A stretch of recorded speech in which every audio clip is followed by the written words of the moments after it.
আজকে রাজের মামাকে অ্যাকসেপ্ট করতো, সঞ্জিত শাহ রাজের দুলাভাই আমাকে অ্যাকসেপ্ট করতো, আমি কখনোই সমাজের কাছে সেই কথাগুলো বলতাম না। যেহেতু রাজের ফ্যামিলি অ্যাকসেপ্ট করে নাই, আমি এরকমই করে যাবো যত পর্যন্ত আমি রাজকে না খাবো।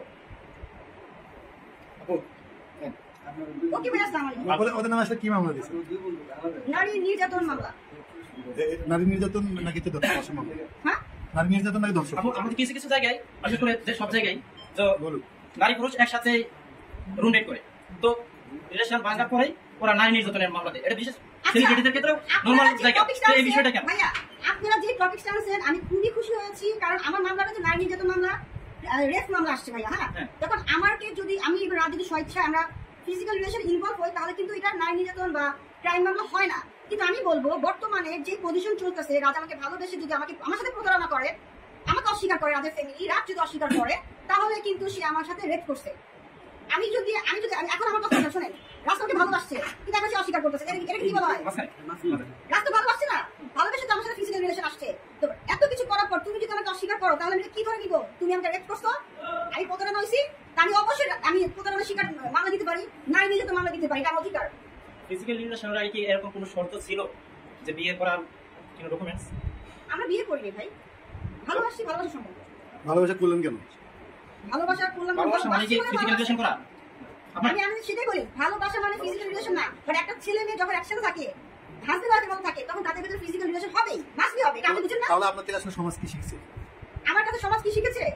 আমি বলবো, আমি যখন প্রতারণার শিকার হয়েছি, আমি যখন কথা বলতে শিখেছি, সমাজের প্রত্যেকটা নারীকে কথা বলা শিখতে হবে তাদের অধিকার পাওয়ার জন্য। আপনার একদম সাফ কথা হচ্ছে যে আপনি যদি রাজকে ফেরত পান, তাহলে আপনার আর কোনো আপত্তি নেই। না, এটাই। না, আর যদি রাজ যদি এটা না স্বীকার করে, তার মানে আপনি প্রতারিত হয়েছেন, আপনি মামলা চালাবেন, লড়বেন। অবশ্যই, শুধু মামলা চালাবো না, এই যে পাগলামি করতেছি ক্যামেরার সামনে, এটা কন্টিনিউ থাকবো। আমি অসুস্থ হয়েছি, সবাইকে নিয়ে আমি অসুস্থ হবো। প্রতিশোধ নিচ্ছেন ভালোবাসা? ইয়েস, আমি কষ্টে আছি, রাজের ফ্যামিলি কিভাবে শান্তিতে থাকতে দিব?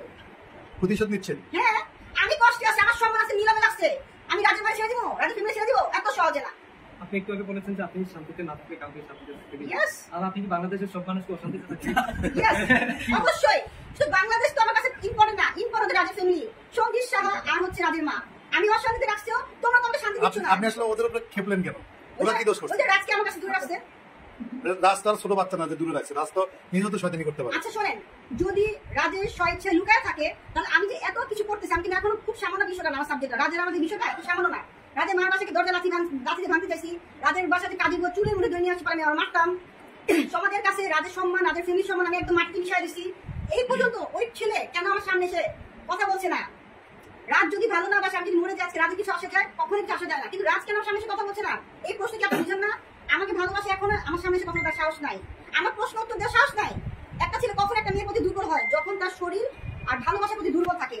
আমি এখনো জানি রাজ দুর্বল বলেই রাজ আমার সামনে আসছে না, রাজের ফ্যামিলির আমার কাছে আমার সামনে আসার পারমিশন দিচ্ছে না। আমার মোবাইলে একটা মেসেজ একদম তাকিয়ে বলো, তুমি আসলে রাজকে কি দেখেছো? সে তো সোশ্যাল মিডিয়াতে আছে, তোমাকে প্রতিনিয়ত দেখছে এবং তোমাকে দেখে তো ভয় পালাইছে, তাই না? তুমি আসলে রাজকে কি মেসেজ দিতে চাও?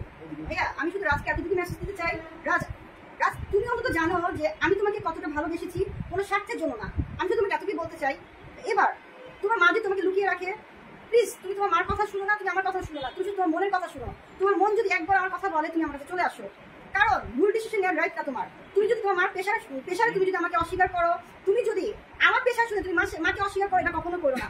তোমার মন কি চায়, তোমার ফিল কি বলে, তুমি অন্তত তোমার ফিলটাকে প্রাধান্য দাও, তুমি কারোর কথা শুনো না। এবার আমার আরেকটা কথা, আমি যতগুলো বেঁচে আসি, তোমাকে তোমার ফ্যামিলিকে কখনো আমি হ্যাপি হতে দিব না, কারণ আমি তোমাকে ভালোবাসছি কোনো গিভেন টেক ছাড়া। সো আমার সম্মান তুমি যেভাবে দিচ্ছ সেভাবে ব্যাক দাও। তোমার মা আমার ভালোবাসা টাকার বিনিময় করতেছে, আমার সম্মান তোমার ভালোবাসা আজকে নিলামে লাগাইছে, আমাকে 20 লাখ টাকা দিয়ে কিনতে চায়। আমি 20 লাখ টাকা কেন, 1 কোটি টাকা দিয়ে তোমার মা আমাকে দেয়, আমি তোমাকে তোমার ভালোবাসা আর আমার সম্মান বিক্রি আমি করবো না। তার মানে কি, তুমি যদি আমাকে বিয়ে না করো, আমি তোমাকে ছাড়বো না, তোমার মাকেও ছাড়বো না, আর সঞ্জিত শাহকে তো কখনোই আমি ছাড়বো না।